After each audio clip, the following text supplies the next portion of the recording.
Hello and welcome back to Liberty, Missouri for Geyser Media's coverage of Grip Equipment's 42nd Kansas City Wide Open presented by DFX Discs.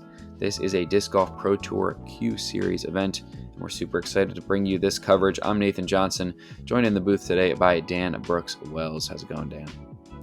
Doing really good out here. We got some fun golf to watch. It's a little bit hot, and you got to watch out for the wind. Yeah, some hot scores on our card to match the weather from Chris Clemons and Jake Hebenheimer going bogey-free on the front nine. Silas, Shultz, and John Jones looking to pick it up back here on the back nine. Some good scores so far out on the course. Freddie Meza and GT Hancock leading the way so far, but we still got 9 holes at least on this feature card. And we'll jump right into it here at Bad Rock Creek.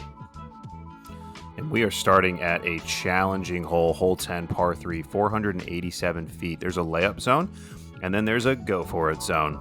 OB all around. So you really got to choose what you want to do. A lot of these guys have the power to make it there because it is downhill, so it's probably playing more like 450, 460.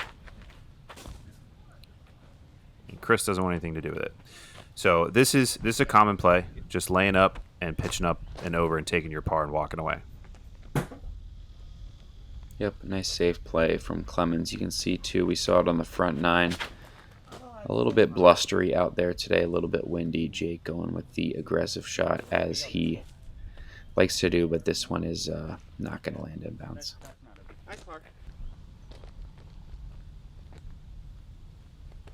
So if you do go early left into those trees, it's not OB, but it's tough to get out and up and down for your par. So this is, I was going to say the good mistake to make, but that one does find OB.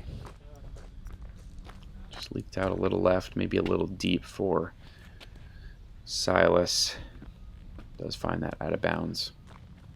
Saw some struggles from John Jones on the front nine. Just some tough breaks, honestly. Like bad kicks. Found himself in a lot of unscrambleable spots. So we'll see if the local can turn it around here on the back. That one leaks left. Going to be in a similar spot to Jake in those left side rough, I should say. Yeah, and here is the upshot by Clemons. Standard shot, but you gotta take your time on all these. Yeah, well thrown. So far looking like that was the right decision. Yeah, how this is going for the rest of the card. You can just see this whole course has some thick rough. It really does. And that is a fantastic up from where he was. There's not much over there. But yeah, and as far as Chris's play, like this is definitely a bonus birdie. Ooh, a little nose-up spinner. That was a good out from Hebenheimer as well. Silas now, after going out of bounds on his drive, this is to save the par, and out of his hand, he just knew. And if you watch the front nine, you would know that he was short on a lot of his putts. See if he can get it up here on this back nine. Kind of get his round going. Yeah, just not quite having the commitment out of the hand he needs. That spin and pop. Bit low for Jones as well. Only 9 birdies on this hole on the day. So, like you said, Dan, definitely a bonus pickup. Yeah, it's definitely not an easy one. And here is Hebenheimer to save his par. Slight tailwind drops that one under the band and in. Good par save from over there in the woods.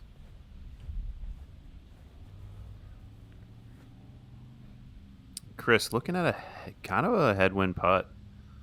Maybe 20 feet here, 15 feet.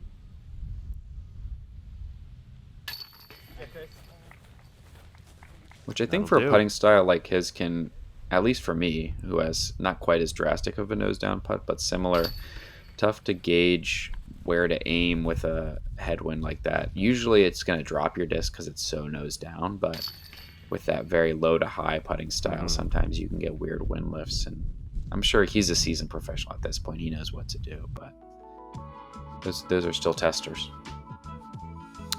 Yeah, and here we are, hole 11. This is a par 3, 383 feet. A little bit of an elevated green, and plays like a peninsula. So there's OB left, OB right, OB behind it.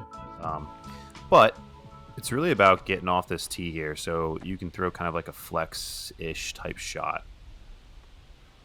So anything inbounds through the gap is fine. Yep, Chris going for that flex line that you talked about.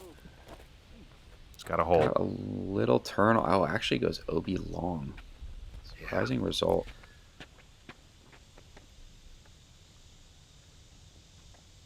Yeah, it's touchy. I mean, you're so focused on hitting the gap with enough power to actually get there that, you know, going a little left or right is not your biggest priority. Yeah, this OB is very tight on a hole like this, especially with this demanding of a line. It's hard to get the stability right to keep that inbounds with that out of bounds, probably less than 40 feet from the basket. And you can see Silas is lining up like a very steep Anheuser. Pop it. Come on, one time. Yeah, I think this is an FD3. Okay, yeah. Sit down. Oh. Count it. That's in. Wow. The 50-50 trick shot from the disc, going for the grind, and just barely stays inbounds. That is a great break for Silas, as we see a nice looking line from Jones out of the hand. Gets that late stability too. And checks up with a birdie putt. Yeah, it's looking good. Gives himself like a tailwind putt as well. So, good side of the basket. And, First, these guys, I was going to say, these guys have headwind putts for their par. And Hebenheimer is able to knock it down. That's a solid strike right there. Yeah, big time par save. Keeps him bogey free up to this point. Silas, after the good break to stay inbounds, has a birdie putt. And low left sticks it. Maybe that's the putt he needed to get himself moving in the right direction. Get some confidence back. Not for nothing. I know I'm going to go back to Hebenheimer. I know that he's only at 2, but having a bogey-free round at this course is pretty incredible, even up to this hole. Here's Clemons to do the same, I believe. Yeah, tough head crosswind putt for him to save the par from circle's edge. Oh, and floats it in. Very nice. Is Chris having a solid round? Keeps it going here. Yep, Jones now. This is for a birdie. Sit Just down. a bit right. Yeah, and it's a good sit. These discs can get squirrely on this hill. But he will have to settle for the par as we go into hole 12. Very interesting hole 12. This is a par 4, 652 feet. As you can see, you can barely walk through this gap. But you're taking it straight all the way down, getting to this landing zone, and then have another straight gap out and up into this pin. It's very two difficult shots. Very, very difficult to execute these. Is this the is that Mando on the yes. left, the Gannon-Burr hole? It is. Yep, this is the Gannon-Burr Mando hole. Absolutely. Yeah, if you didn't watch the Silver Series coverage from last year, that Mando was not there in round 1, and Gannon-Burr took advantage of that fact and took a whole different route. But this year, the players are forced to throw down this tunnel, and Silas, with a really great tee shot, makes it most of the way, catches a late tree, but he should still be in position from there. Yeah, you might be thinking that left side is, it's open. That's a sucker's gap. Don't take that left side. But these guys probably know better. Nope, didn't get the flip up. I think he got a good kick back out to the right, though. Yeah, he'll have like a step out forehand with the lefty. From there, should be okay to scramble and get back into position. Not the worst break. Yeah. So in years past, too, this. No, not at all. In years past, this was a par 5, so it didn't seem so monstrous. But just changing the par, I know it doesn't change the hole, but it changes the player's mindset. And a lot of people, instead of throwing like a putter or a mid off the tee like they would before, now they're ripping fairways to like get up and into that pushing gap. Not a bad shot from Jones, just overturns it the slightest bit. Kind of dries up a bit early. So none of these guys in the prime spot, but nobody completely out of position. Just going to take some creativity here on the second. I think that's the third or fourth forehand roller we've seen out of Jake so far in this round. Yeah. But for the most part, they've worked out for him. That one wasn't too bad either. Yeah, if you don't get off the tee on this one, I see a lot of forehand rollers. It just shapes up well. Chris here, though, a little slow turn. This looks beautiful. Wow. Yeah, not a shot you see him throw very often, but that was well executed. This is actually a pretty good spot to be. Oh, and he does just pull it. Maybe having that tree on his left side, like kind of in your head. You know what I mean? Yeah. And there's another forehand roller. Number whatever one more than the last one was. But that one was not as good as the previous couple. Catches a tree on the right-hand side and going to be looking at his first bogey of the day, barring a throw-in. Silas wisely pitching out to the middle. He'll probably have like 150 feet from there. Yep, here's John now. Back in position. Should just have a nice putter upshot into the green. Ooh, nice little flip up. Is that John Doe or no? What is that? He's good with those touch floaty mids. Yeah, and after that pitch out, Silas in a nice spot here. Just has a nice controlled putter up into the green. Yeah, I really like what he did. This hole can get really tricky if you try to get cute. Executed it perfectly. Yeah, was never in really danger, especially with taking the conservative pitch out on his second rather than trying to do something aggressive.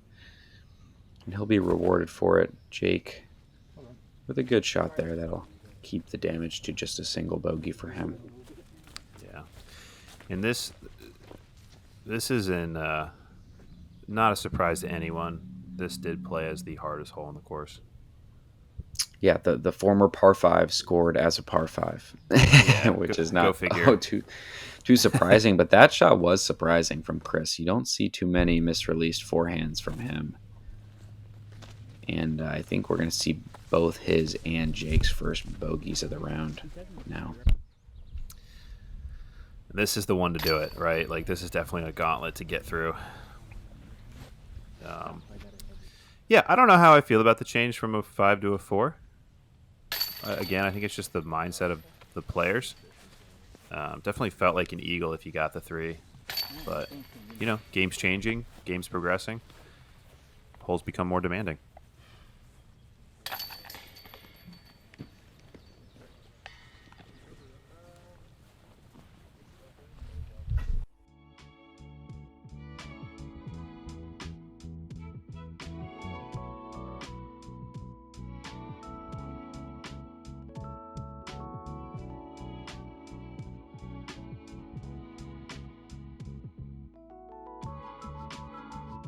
Hole 13, par 3, 364 feet uphill.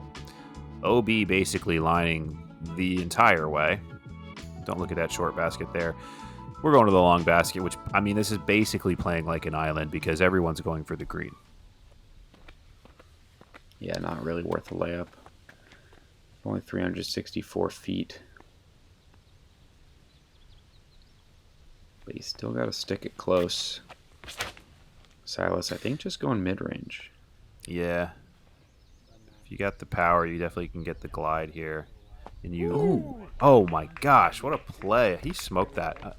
Unreal. I mean, with the mid-range. But I like if you could do the mid-range, I like it because a lot of drivers will hyzer out or just like dump early and you'll find like this OB.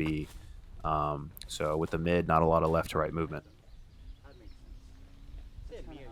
Ooh, John just barely sneaks it over that tall grass on the right-hand side. Checks up in circle 1 as well. That was a nice shot. And I like the lefty backhand on this. For the righty, there's like a tree that can get in the way. But open skies for Clemons. Oh, come on, right to left. Just needs to check up. But does not hold on. Finds that out of bounds. Going to have another about circle's edge par putt coming up. Going to see a forehand out of Hebenheimer here. Definitely got to aim a little bit more left than what Clemons did. Oh no! Yeah, that one is looking very similar and almost an identical result. Yeah, Gets that same skip out of bounds. the good news is they're not too far for their par putt. The bad news is it's a par putt. Yeah, we'll call this one about a 28-footer. And just a tad low for Jake. It's a tough one. I'm sure both of these guys are licking their chops on a hole like this with all that room out on the left-hand side. But made the same mistake. Nathan, do you think about this? So they were both OB, and they're using their feet to get it, their mark. As Chris just ends up a little short here as well. People who have giant feet have an advantage. They get to be closer. This is true. I think, but there is some element of it. You got to know how big your feet are, because I think some people 3-foot steps and then like they give themselves like another couple inches after that, knowing that their feet do not make up a full meter. But you're right. If 3 steps for you is more than a meter, then yes, you're right. There is a slight advantage there. A little high for John. Just things I think about. I would be lying if I said I didn't think about it. I have seen some FPO players do like 3.5 steps, which I think is probably a little more accurate for women with smaller feet. It's a nice birdie putt from Silas. Yeah, there you go. The only one on the card. Gets it up and in. Maybe he's sick of missing low. A little bit more of a confident bid, I would say. Yeah, still got plenty of time to put a good round together, too. This is a tough course, as we saw from the scoreboard check-in. So anything in that 4 to 5 under range still puts you in contention. Yeah, and he's throwing the disc really well. It's just the putts that he's missing. A lot of them are for birdie, so it's not like a disaster round, but a couple strokes here and there he could have tacked on, just like anybody could. Couple of bogeys here for Hebenheimer and Clemons, and that's back-to-back bogeys for both of them. But we're moving on to hole 14. This is a par 4, 859 feet. This tee has changed since last year. Kind of an arcing shot here out of the gap, trying to get somewhere around here and pitching down to this basket. OB left, OB right, OB pond behind. So interesting shot. Like you want to go up and to the right as much as you can, but you have to push it straight a good amount before it starts turning. In the past, you could just like launch an anhyzer down that hill. A little more controlled now. Nice shot from Silas. Just kind of plays a soft hyzer, pushing hyzer into the hillside. Yeah, it seems like instead of guys risking it on the first shot, they're going to be risking it on the second shot a little bit more. Get there. Which makes sense for these two backhand players. I think maybe we'll see a forehand out of Jake. potentially. But you'd rather go OB left off this tee because then you can at least have a shot into the green. If you go OB right, I mean, you're just really pinched off.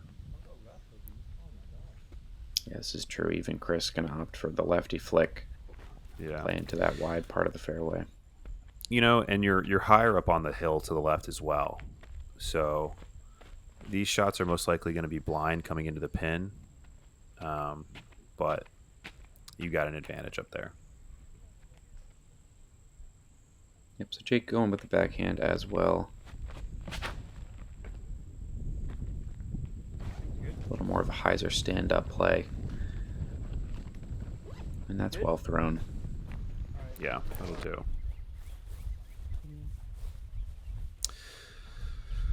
Yeah, this doesn't seem like a go for it type of a spot.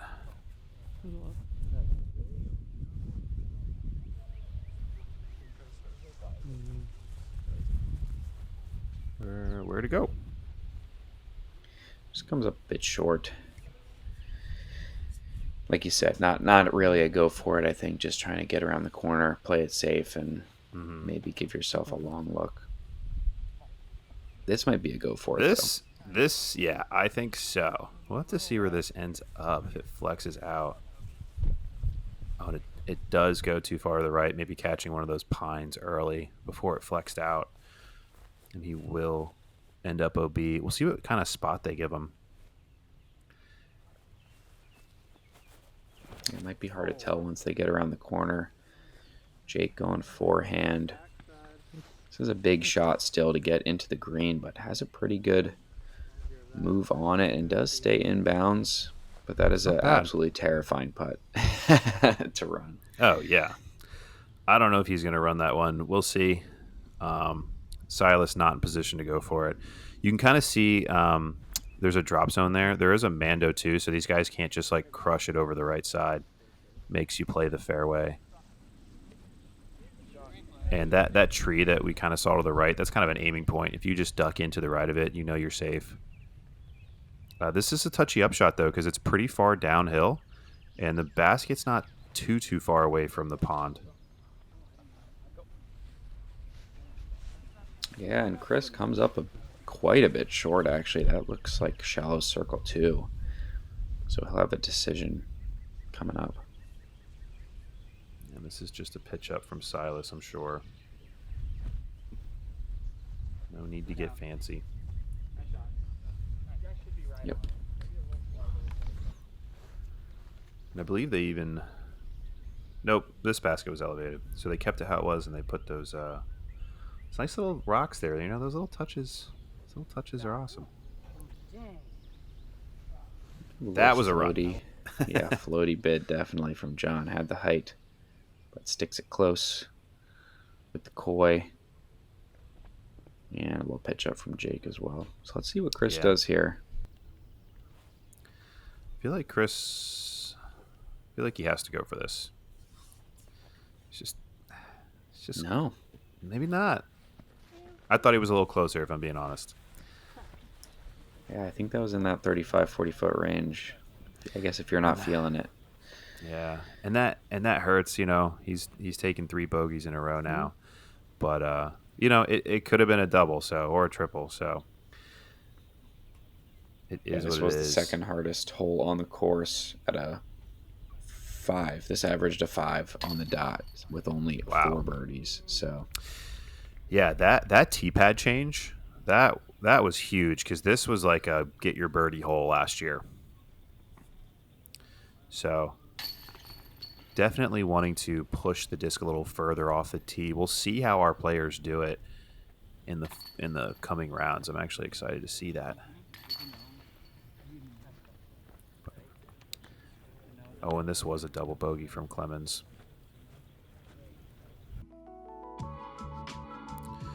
All right, hole 15. This is a par 3, 288 feet. You can take the right side if you want, but most people are taking this left side over the pond OB and kind of skipping it into this green. Just trying to make sure you get it over. Maybe Silas is proving me wrong here. I think this is a mutant, which is a wildly overstable disc. So I think he's just trying to go down that right side. Ooh, Oh, it great. just pulls it. That second one. So close. He likes the not the worst result. If he gets into that right side, I mean, that's going to be a tough save. You see a lot of forehands through this left side gap. There's like 2 trees to beat. You can see. So I was going to say, I'm sorry for interrupting, but you can see where he's placing his last step. Getting the angle that he needs. Let's go. Perfect. Gets a bit of a skip, but stays within the circle. I was just going to say it's kind of an ace run type hole where you don't want to come up short, so you might as well just get aggressive on the tee shot. A bit of a backstop behind the basket as well. John going backhand, though. This backhand is a tricky shot. Yeah, and he just pulled it a bit. Stays in bounds, though. It's really hard not to pull it, I think, with the backhand. You got to have, if you're throwing that, you got to have something pretty flippy that you're trusting to kind of ride straight for a while. And this is pulled out of the hand from Clemons. And now in a very tough spot. Probably just has to pitch out. Oh, man. Chris going through a tough stretch here. Should be able to get up and down from where he is to save his bogey, but you never know with this green.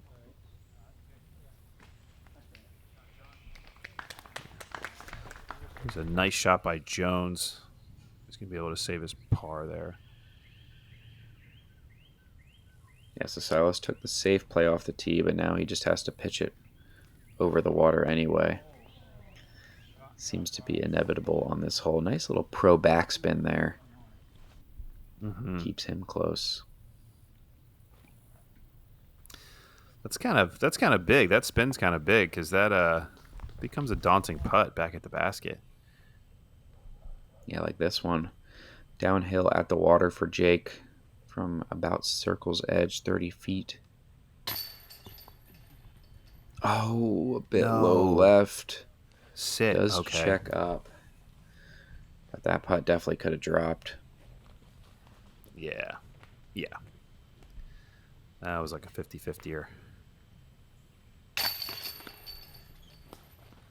Silas here, after getting the good break off the tee, is able to get up and down to save his par.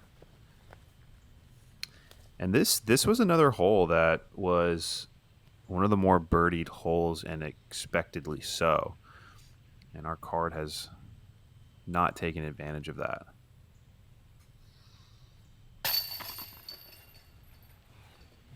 Yeah, these shorter par threes are definitely ones you want to at least give yourself a couple of looks on. But yeah, these guys are just struggling to get out the gap for the most part. Yeah. And being really hot, being in the 90s, as Chris is able to tap in his bogey, being in the 90s, grip is an issue. Whether it's sweating too much or too much chalk because of your sweat. So you never know if that comes into play.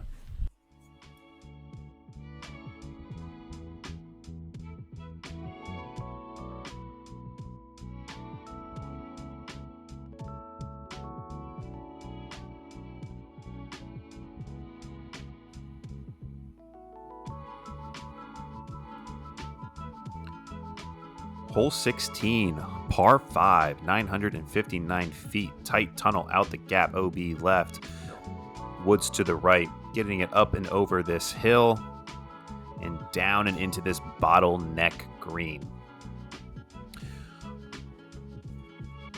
Really got to get your disc pushing through this gap to have a chance to get in for your birdie. Now, this is a risk reward here. It's like, do you focus on the gap or do you focus on trying to get this distance up the hill? I think if you're Silas, you try to get greedy and go for both. And oh baby, this is smoked. Let's go. Yeah, and he's like up on the flat, which is impressive because now he can just blast one and try and get down towards that bottleneck. as best he can. I would assume Jake is trying to do the same thing.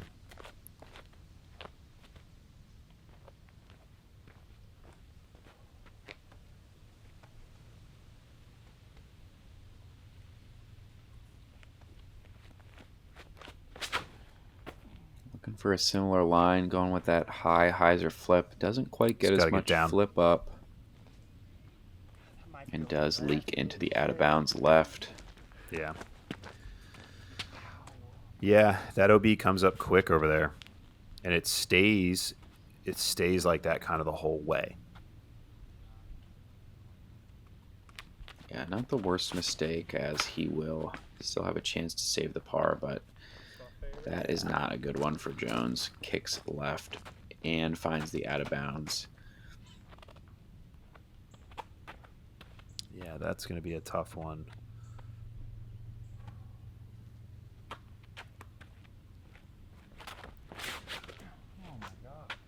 This is going to be OB as well.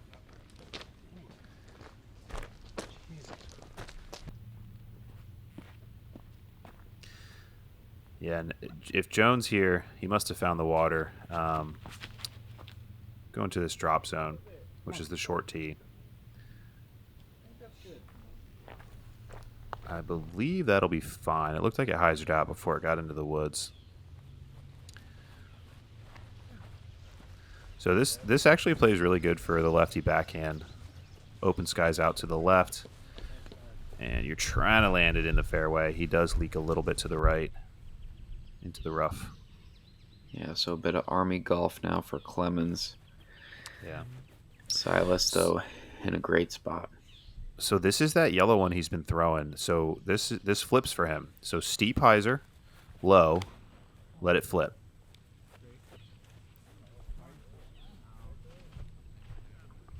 And I think he either got on it too much, but I think the real thing is he didn't trust it out to the left enough. Yeah, it looked like it did fight through the right side a little bit to get him down there. But now being off the fairway, it's going to be tough to get a putt for the birdie. Looks like Jake is also going to get aggressive here. I want that to flip, but it's not going to. Probably not a terrible result, though, if he pushed in enough. We'll have to see where he ended up.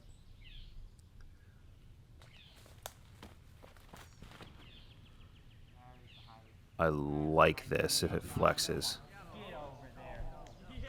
Oh, and it does. Let's Catches go. a late tree, but what a shot from John Jones. Giving himself an outside chance to save his score on the 16th after a really tough tee shot. Chris having to pitch up and out, that's not really a he's I don't believe he's that close to the pin. He might have like a long jumper, but Silas here, Silas. not much. Looks like he's looking at the cut roller. Yeah, bold strategy from that close, and I don't doesn't know about work out that. for him. Yeah, and this is that, like, do I jump it? Do I throw it? Chris opts for the little throw, little pitch up, and that'll be fine.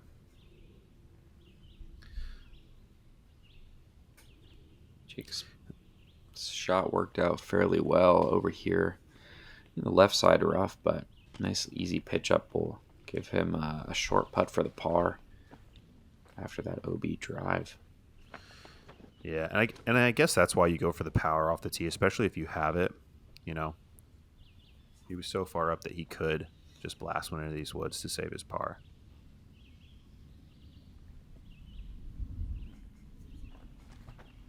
Just a pitch up for Shultz. He'll have a tap-in par for himself as well. And yeah, after that great shot from Jones, has this outside look. Save, I believe, a bogey.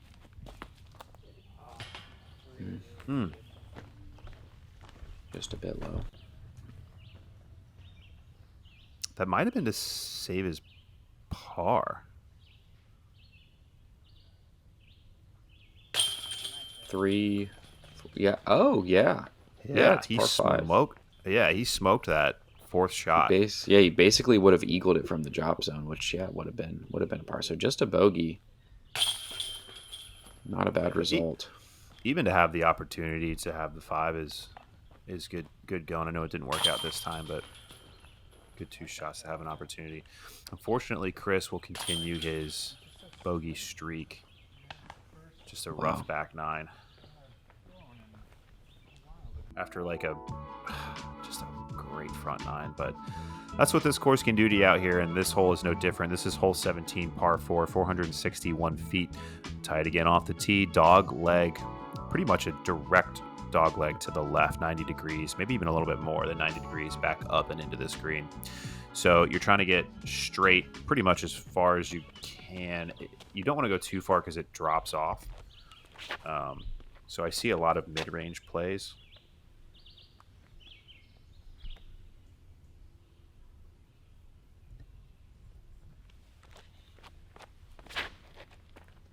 Silas going to tempo down on that same yellow fairway driver, looking to get a little ground play around the corner. Nice shot.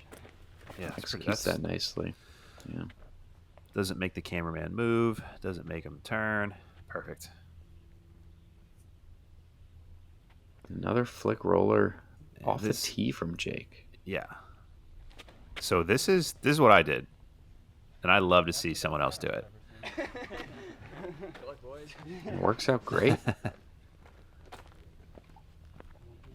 Dan, how do you know all these local lines? You're not even from Kansas City, man. Who are you talking to? Which locals are you paying off to get this insider knowledge? All of them. And Jones finds that deep drop off that I was talking about. So he'll still have a shot up and into the green, just a little bit more difficult. Simple little forehand from Clemons. It's on a nice line, gets a nice skip as well. Perfect. Into that pocket. So now a lot of these guys, they're looking at a pretty uphill shot into this green. It's decently guarded. See if they can work something through. Yeah, forehand roller for Jones. Doesn't quite put it on enough cut to climb the hill. Oh, and he catches the one to beat, but these guys are in prime spots. Yeah, it's been surprising. Like, Chris was just cooking on the front, and just for some reason he's just lost the forehand touch on the back 9, which for a guy like him that relies so heavily on it is a tough thing to have happen. Nice up shot from Shultz. Turning his round around nicely. Yeah, definitely making some putts. Silas has been doing now. Hebenheimer with this forehand flex shot makes the gap the most open up the hill. Oh, and he hits the basket again. Seeking some eagles out here. Definitely a shot you can run with the uphill. Backstop behind it. No reason to come up short.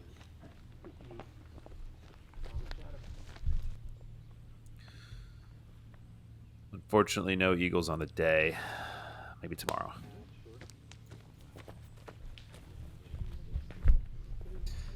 These guys are good just pitch ups from these guys. Yep. Good birdie putt from Shultz. Knocks it down. Gets himself to 2 under.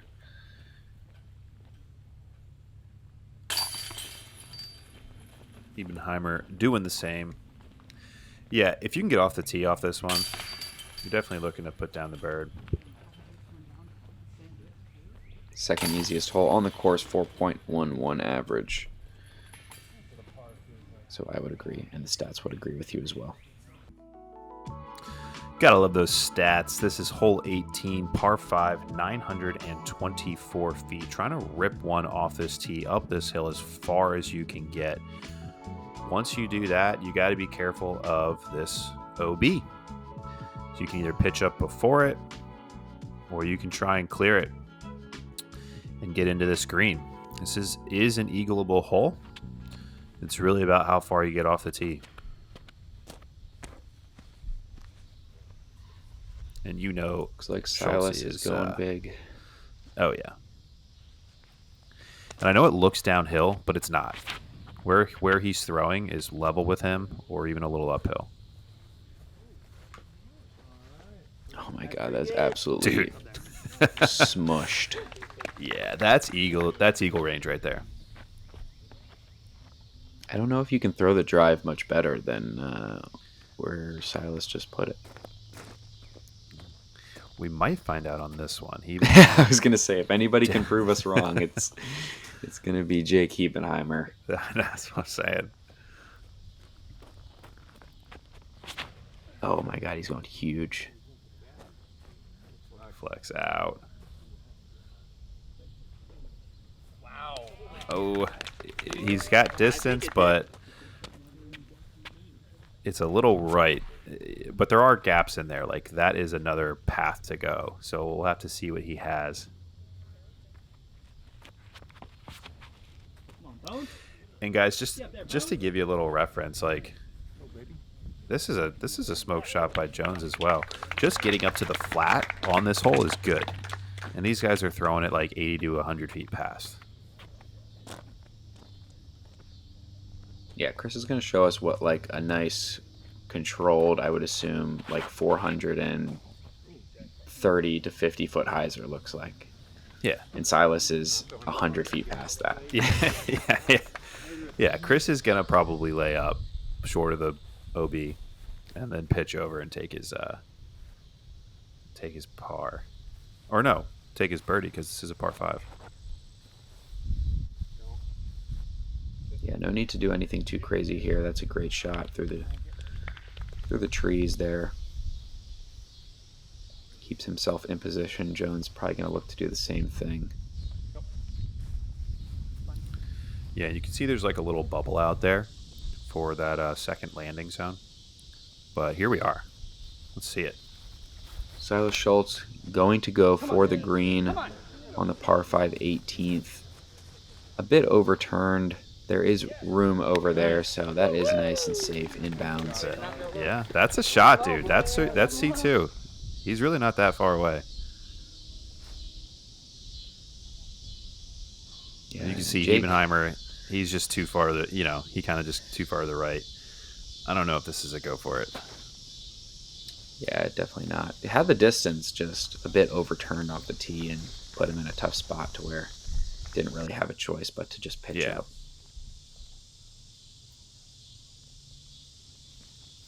So some important upshots still crossing OB for most of the flight. Got to put this one close. Nice shot from Jones. Going to end his round on a high note.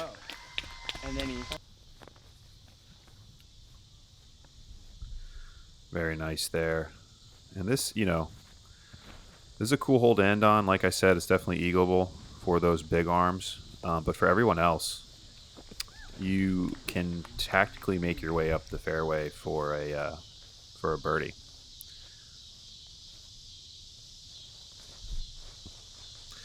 Hebenheimer trying to throw probably an overstable putter here and spike it in. The OB does come up quick behind the basket. It's probably only like 25 feet. Yeah, does not have to worry about it. That'd be great. Have a drop-in birdie coming up, but first, Silas Shultz got about a 60-footer for a nice little eagle to end his day. Come on, Proctor. Oh my God. An inch short. Gotta applaud the effort.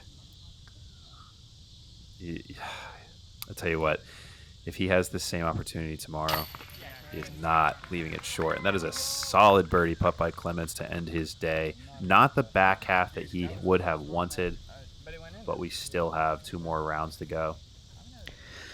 And although Silas was not able to connect, we do have to give a shout out to Jake Mon, the sole eagle on hole 18 on the day. And a nice little star frame for our lead card to finish out this round 1 of the Kansas City Wide Open. It was a bit of a roller coaster, Dan. Oh yeah, challenging course. You cannot sleep on any of these holes. And here are the results for the back 9. Shultz putting a 3 down for the back 9 here. And